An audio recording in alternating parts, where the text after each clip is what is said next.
Maintenant, nous allons pouvoir aller chercher, en cliquant sur Ouvrir, les dossiers qui correspondent à la bielle, puis le piston en cliquant sur CTRL, puis l'axe de piston, Wrist Pin, en cliquant également sur CTRL pour sélectionner les trois d'un coup.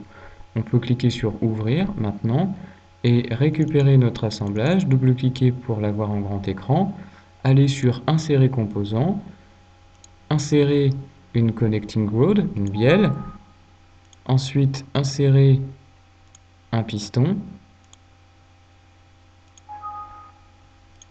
et enfin insérer un axe de piston.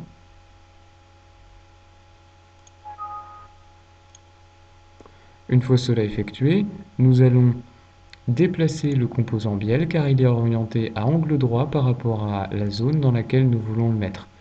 Cela va permettre ainsi de faciliter euh, l'automatisation de l'assemblage. Une fois ce composant réorienté, nous allons sélectionner les surfaces à mettre en contact par l'intermédiaire de la fonction contrainte. Ici, nous sélectionnons cette surface-là, cette surface-là.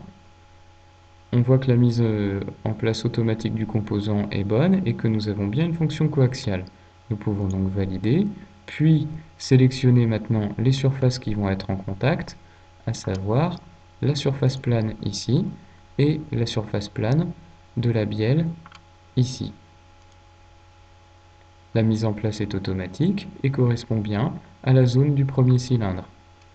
Nous pouvons donc valider la mise en place de la bielle.